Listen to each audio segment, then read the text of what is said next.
loves, welcome back to my channel. It is almost the end of the year, which means that a New Year's Eve party is around the corner. So I have a quick, very festive New Year's backdrop that you guys can make at home. Very easy to make. I know I say that all the time. And then I say that all the time. All right, let's get started. All right, what is it? A neon LED wall light. Okay, that's my New Year's light. My New Year's neon.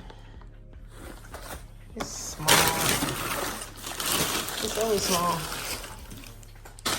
What else you have?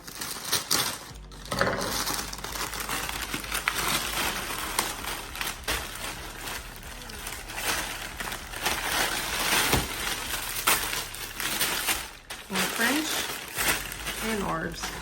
Perfect. Straw? Oh, that's a stick. Yeah, it's a straw so you can blow it.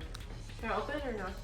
No, not yet. Oh, okay. All right, let me clean up a little and then I can get started with this backdrop. Yeah, they don't need any more boxes. This corner is full of boxes for you guys. Yeah, it's looking messy. Look at that. Messy. I'm using a heavy duty stand for the base of my backdrop. You definitely need a solid stand for this backdrop, specifically because you're going to use 260 balloons, which causes tension, and the fringe is going to get heavy after a few layers. I tied 4 260 balloons together to divide the stand into 3 sections. Initially, the height of the stand was 7 feet. I did go a little lower because you have to adjust here and there. I started the bottom section with 28 inches, the middle with 24, and the top with 28. But you're definitely going to move it around a bit. So I believe I ended up with 27, 23, and 20 something. So you're going to move it around. So don't worry about being too precise.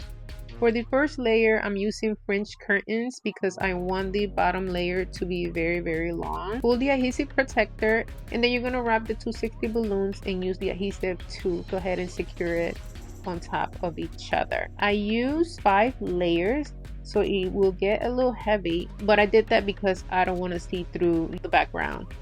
The idea is to have a gold layer at the top, silver in the middle, and gold at the bottom. And I use a packet of 10 per layer, and they were each $19.99.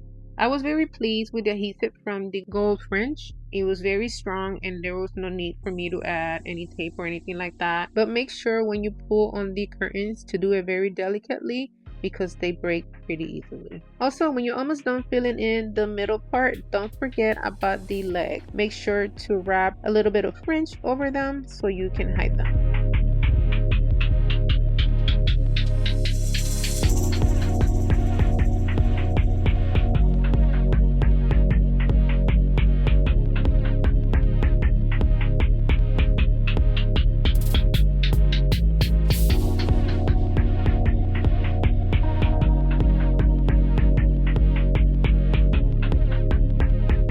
For the second layer, I use table skirts. They are about 29.5 inches long, so you have to take that into consideration for your design, especially when you start trimming it, but we'll cross that bridge when we get there. The table skirts are longer, way longer, because they're supposed to wrap around a table. So eventually I ended up cutting them in half. You're gonna see in a bit. And I only used 3 of them. Each packet comes with 2 and they were each $5.99. So I ended up spending $12. So in fringe material, I spent $52. Not bad at all.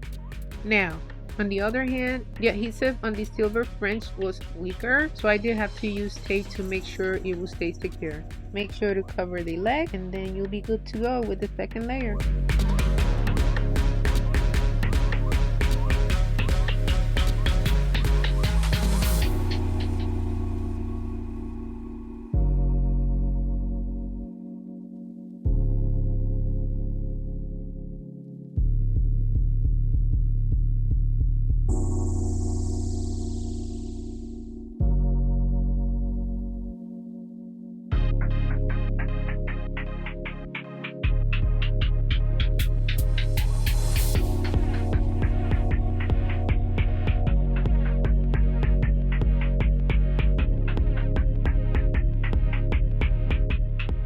For the third layer, you have two choices.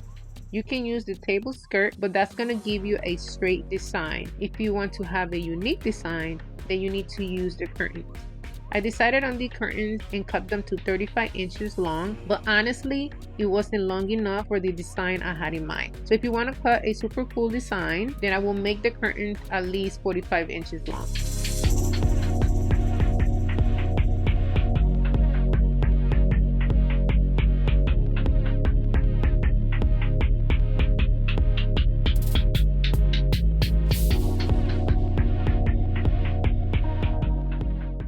Trimming.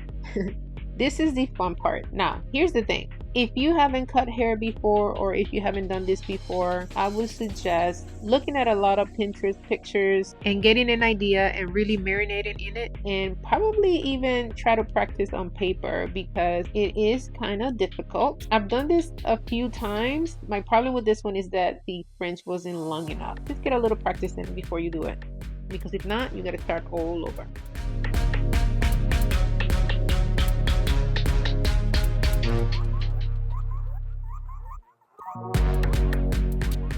To style my backdrop, I'm using foil boards. These are 32 inches and they came in a packet of 6 for $9.99. Now, when you inflate these, you're going to use the straw, put it in your machine. I mean, you can use a hand pump, but I use a machine. Most people are afraid to blow these because, you know, yeah, they can pop. But you have to get those lines out, guys. Get those lines out. You want it to be nice and smooth. So towards the end, if you're using a pump, just go very slow until the lines are gone. And yeah, don't be afraid. They're very pretty. Look how nice they look. I also used an assortment of disco balls and a neon sign that was way too small. But if you get it at the right angle, it works. But I'm most likely not going to use it for my final shoot. Welcome to my mini shoot. This is me testing it out. This is not the dress I'm actually gonna wear. This dress doesn't even fit me. It's way too big since I lost a little weight. But yeah, I was able to test the lighting, and I definitely have to shoot with lights on. The ring light works for the video, but for pictures, definitely with the lights on, and you can set the mood in post when you edit the pictures. Oh, and also pictures and video look better and tighter vertically.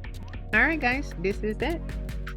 I hope you guys enjoyed this video, and if you did, please make sure to give me a thumbs up. Make sure to comment, let me know your thoughts on this project, and if you have any questions, make sure to drop them down below as well. Make sure to share with your friends and family members, and if you haven't subscribed, make sure to subscribe.